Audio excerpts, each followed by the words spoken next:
और नए आने वाले साथियों से गुजारिश है कि चैनल को सब्सक्राइब जरूर कर लें ताकि इस तरह की मजीद कहानियाँ आपको आसानी से मिल सके। तो चलिए शुरू करते हैं आज की कहानी। हमारा घर छोटा था और जब कभी मौसम खराब होता तो एक से ज्यादा लोगों को एक कमरे में सोना पड़ता। उस दिन भी कुछ ऐसा ही हुआ। अचानक मौसम की खराबी और तेज बारिश की वजह से मुझे भाई और भाभी के कमरे में सोना पड़ा। मुझे अभी वहाँ लेके 15-20 मिनट ही गुजरे होंगे कि भाई भाभी अपने काम में मसरूफ हो गए। वो दोनों ही इस बात से बेखबर थे कि मैं अभी सोई नहीं हूँ बल्कि जाग रही हूँ। वे सबसे अनजान अपनी मस्ती में लगे रहे और नहीं जानते थे मैं सो नहीं रही बल्कि जाग रही हूँ। मुझे ये सब देखते हुए बहुत शर्म आ रही थी, मगर मैं चाहकर भी कुछ नहीं कर सकती थी सिवाय इसके कि मैं अपनी आंखें बंद कर लेती, और मैंने ऐसा ही किया। अब आंखें बंद करने से वो मंजर तो मेरी आंखों से ओझल हो गया, मगर भाभी की अजीबोगरीब आवाजें अभी भी मेरे कानों में सुनाई दे रही थी।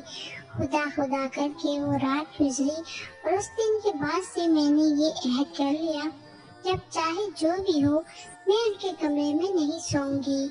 भाई और भाभी की शादी उनकी पसंद से हुई थी और यही वजह थी कि उन्हें जब भी मौका मिलता वो आपस में शुरू हो जाते। ना वक्त देखते और ना जगह। उनके आपस में प्यार मोहब्बत को देख के मुझे उन पर रश्क आता, जबकि खुद की हालत ज़ात पर तरस। एक वो थे और एक मैं।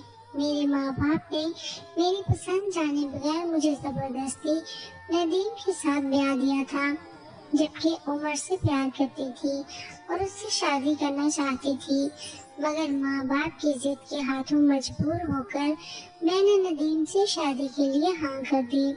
शादी के बाद एक दिन भी ऐसा ना गुजरा होगा जब हम दोनों मियाँ बीवी में लड़ाई ना हुई हो। वो मुझसे प्यार करता था, मगर ये मेरा मसला नहीं था क्योंकि मैं उससे प्यार नहीं करती थी। मैंने शादी के 2-3 माह तक तो उसे शोहर होने का हक ना दिया। वो जब कभी भी मेरे करीब आने लगता मैं उसे खरी खरी सुना देती। वो अपनी तरफ से पूरी कोशिश करता कि मैं खुश रहूं, मगर मैं उसकी हर कोशिश को जानबूझकर नाकाम बना देती। वो सुबह काम पर जाता और रात में घर वापस आता। मैं न उससे सुबह का नाश्ता देती और न रात का खाना। वो चुपचाप बगैर शिकायत किए ये सब बर्दाश्त करता रहा। उसके जाने के बाद मैं पूरा दिन उमर से फोन पर बातें करती रहती। नदीम ये बात जानता था कि मैं किसी और को पसंद करती हूँ और उससे फोन पर राब्ते में हूँ, मगर उसने कभी एक लफ्ज ना कहा।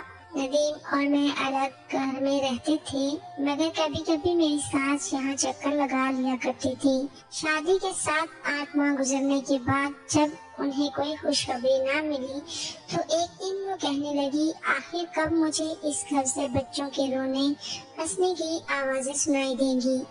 और वो कहाँ जाती थी कि हमारे बीच क्या चल रहा है। बस इस वजह से नदीम तो खामोश रहा, मगर मैंने फौरन अपनी सास को जवाब दिया, बच्चे तो कभी इस घर में नहीं आ सकते क्योंकि आपका बेटा तो नामर्द है। औलाद पैदा करना इसके बस की बात नहीं। ये सब नदीम को गुस्सा दिलाने के लिए कह रही थी ताकि वो मुझे तलाक दे दे और मैं उमर से शादी कर सकूं। बस फिर क्या था, मेरी बात सुनते ही मेरी सास गुस्से में उठी और कुछ बड़बड़ाती हुई अपने घर को चल पड़ी। उनके जाते ही नदीम ने एक जोरदार थप्पड़ मेरे मुंह पर दे मारा। शादी के बाद आज पहली बार उसने मुझ पर हाथ उठाया था। आज पहली बार उसने अपने शोहर होने का हक जताया और मुझे ये बताया कि मैं नामर्द नहीं हूँ। वो गुस्से में था और मैं सिवाय रोने धोने के कुछ न कर सकी। वो सब करने के बाद वो घर से निकल गया और जब वापस आया तो नशे की हालत में था। उस दिन जिंदगी में पहली बार उसने नशा किया था, सिगरेट पी थी और शायद इस सब के लिए भी मैंने ही उसे मजबूर किया था। खैर बजाय उसके कि मुझे अपनी गलती का एहसास होता, मैं और जिद्दी हो गई। वो जब भी घर आता तो मैं उससे खूब लड़ती, खूब गालियाँ देती, हर वो चीज आजमाती जिससे वो मुझे तलाक दे दे, मगर वो खामोशी से मेरी हर बात सुन लेता, मेरी हर हरकत बर्दाश्त कर लेता। वक्त गुजरता गया और खुदा ने मेरी गोद हरी कर दी और मैं एक बच्चे की माँ बन चुकी थी। ये वो बच्चा था जो मैं कभी भी पैदा नहीं करना चाहती थी। ऐसा नहीं था मुझे बच्चों से नफरत थी, बच्चे मुझे भी पसंद थे, मगर क्योंकि ये बच्चा नदीम का था, इस वजह से मुझे इससे भी नफरत थी। अब मैं नदीम के साथ साथ उस मासूम को भी अपने गुस्से का निशाना बनाती। एक दिन जब नदीम घर आया और उसने अपने बच्चे के साथ मेरा बुरा सलूक देखा तो मुझसे खूब लड़ा। जिंदगी में आज पहली बार वो मुझसे लड़ा था, मगर अपने लिए नहीं बल्कि अपने बच्चे के लिए। एक बच्चे की माँ बनने के बाद भी मेरे और उमर के ताल्लुकात बरकरार थे। उसने मुझसे वादा किया था वो न सिर्फ मुझे बल्कि इस बच्चे को भी अपनाने के लिए तैयार है। एक दिन मेरा जाना भाई के घर हुआ। भाभी ने उस दिन नया जोड़ा पहना था। मेरे पूछने पे उन्होंने बताया कि भाई ने उनकी सालगिरह पर उन्हें तोहफे में दिया है। मैं जल्दी कुर्ती घर वापस आ गई और एक बार फिर अपनी बुरी किस्मत पर रोने लगी। एक भाभी थी जो नए कपड़े पहना करती थी। भाई उन्हें हर दूसरे दिन कहीं न कहीं घूमने ले जाया करते थे और एक मैं थी, मुझे तो 2 वक्त की रोटी भी नसीब ना होती थी। आज मैं सोच लिया था कि जैसे ही नदीम घर आएगा मैं उससे तलाक लेकर रहूंगी। मैं बेसब्री से उसका इंतजार करने लगी और जैसे ही वो घर आए मैंने तूफान बदतमीजी बर्पा कर दिया। उससे कहा मुझे तलाक दो, मैं तुम्हारे साथ नहीं रहना चाहती। मगर वो चुपचाप कमरे में चला गया और वहाँ बैठा रहा और फिर बावर्ची खाने का रुख कर लिया। उसकी हालत से साफ जाहिर हो रहा था मेहनत मजदूरी करके आया है। कपड़े धूल और मिट्टी से बुरी तरह गंदे हो चुके थे। उसकी हालत देख के मुझे उस पर तरस आने लगा, मगर फिर मैंने उमर से किए वादे को याद किया। वो काफी देर बर्तन टटोलता रहा, मगर जब खाने को कुछ न मिला तो चुपचाप आकर चारपाई पर लेट गया। मैंने उसलिए खाना बनाया ही कहा था जो उसे मिलता, और यूं उस रात भी वो भूखा सो गया।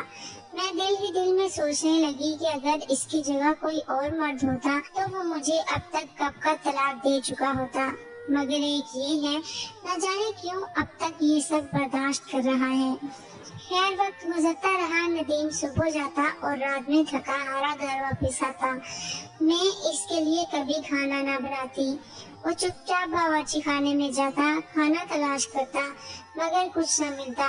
कभी कभार मेरा बच्चा कुचा खाना पड़ा होता तो वो खा लेता, वरना सूखी रोटी पर ही गुजारा कर लेता। उसने आज तक मेरे इस रवैये की शिकायत किसी से भी ना की थी, ना मेरे माँ बाप से और ना ही अपने माँ बाप से। मैं जब कभी उसे तलाक का कहती तो वो मेरे आगे हाथ जोड़ लेता, कहता मैं तुम्हें तलाक नहीं दे सकता, मैं अपने बच्चे को बगैर माँ के पलता नहीं देख सकता। उसका जवाब सुनकर मैं भी खामोश हो जाती और यही सोचने लगती ये सब तो मेरे सोचने की बातें हैं जो वो सोच रहा है। अगर वो चाहता तो मुझे तलाक दे सकता था, दूसरी शादी कर सकता था, मगर बच्चे की खातिर उसने ऐसा कुछ न किया। खैर कुछ वक्त ऐसे ही गुजरा और फिर एक दिन उमर की बातों में आकर मैंने एक गलत कदम उठा लिया। उमर ने मुझे कहा तुम अपने बच्चे को लेकर घर से भाग आओ और फिर हम कोर्ट से खुला ले लेंगे। मुझे भी उसकी बात ठीक लगी, क्योंकि मैं जानती थी बगैर खुला के तो वो कभी भी मुझे तलाक नहीं देगा। नदीम जैसे ही काम पर गया मैंने कुछ जरूरी सामान उठाया और उमर के साथ चल पड़ी। वो मुझे कहीं ले जा रहा था, ना मैंने पूछा और ना उसने बताया। जरूरी समझा। मेरे ना पूछने की वजह वो अंधाधुंध यकीन था जो मैं उस पर करती थी। मैंने उसका खुद से ज्यादा यकीन किया था और शायद यही मेरी गलती थी। कुछ देर के सफर के बाद वो मुझे एक घर में ले आया, शायद उसके किसी दोस्त का था। खाना खाया और कुछ देर आराम के बाद मैंने उससे खुला के बात की। मेरी बात सुनकर कहने लगा अभी तो आए हैं, कर लेंगे इसका भी कुछ। खैर मैं खामोश हो गई। रात को वो अलग कमरे में सोया और मैं अलग। रात का कोई पहर था, मुझे किसी की सरगोशी सुनाई दी। जब मैंने लाइट ऑन की तो देखा वो उमर था और मुझे कमरे से बाहर बुला रहा था। मैं ध्यान से उठी कि कहीं मेरा बेटा ना उठ जाए। उसका सर अपने बाजू से हटाया और फिर कमरे से बाहर आ गई और उमर मुझे अपने कमरे में ले गया और दरवाजा बंद कर दिया।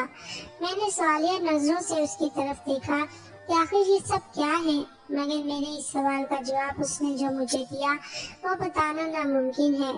कमरे में उमर समेत उसके 3-4 दोस्तों ने मुझे आवारा कुत्तों की तरह चीर डाला और मैं कुछ न कर सकी। अगले दिन उमर ने मुझे धक्के देके घर से निकाल दिया। कहने लगा, तुम जैसी शादीशुदा एक बच्चे की माँ से मुझ जैसा गवारा तो क्या कोई शादीशुदा भी शादी ना करे। शक्ल देखी है तुमने अपनी। मैं रोती सिसकती आहें भरती वहां से नदीम के घर लौट आई। मुझे अब अपनी गलती का एहसास हो चुका था, मगर शायद इस एहसास को होने में बहुत देर हो चुकी थी। जब मैं घर पहुंची तो वहां लोगों का हजूम था। आगे जाकर देखा तो नदीम इस दुनिया से जा चुका था। मुझे वापस लौटने में बहुत देर हो चुकी थी। वो अब चैन की नींद सो चुका था। मुझे देखकर हर कोई लानत मलामत करने लगा। मेरे घर छोड़कर जाने से नदीम को ऐसा सदमा पहुंचा कि वो बर्दाश्त न कर सका और इस दुनिया से ही चल बसा। अब मुझे अपनी गलती का एहसास हो रहा था। जो मुझे इस कदर प्यार करता था, उसकी कदर मैंने इस शख्स की खातिर ना की जो सिर्फ मेरे जिस्म का पुजारी था। मैंने नदीम को दिन रात सताया, मगर उसने कभी आह तक ना भरी और ये एहसास मेरी डूब मरने के लिए काफी था। नदीम की मौत के बाद आसपास के लोगों से पता चला वो किस तरह दिन रात मेहनत मजदूरी करता था ताकि ज्यादा से ज्यादा पैसे कमा सके, ताकि मेरी हर ख्वाहिश पूरी कर सके। उसकी मौत के बाद मैं भाई के घर आ गई, जहाँ हर रोज मुफ्त की कमाई खाने के ताने मिलते। दिन रात नौकरों की तरह काम करने के बाद भी हजारों बातें सुनाई जाती। आज अपने घर अपने शोहर की बहुत याद आती है, मगर शायद अब बहुत देर हो चुकी है। अब मैं इसकी आखिरी निशानी अपने बेटे से बहुत प्यार करती हूँ और वो ही मेरी दुनिया है।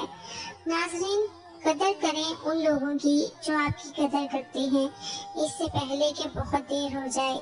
नाज़रीन, उम्मीद करती हूँ आपको आज की कहानी हमारी ये जरूर पसंद आई होगी। अगर पसंद आई है तो कहानी को लाइक और शेयर करें और चैनल को लाजमी से सब्सक्राइब कर लें। मिलते हैं एक और वीडियो के साथ, तब तक अपना ख्याल रखें। अल्लाह हाफिज।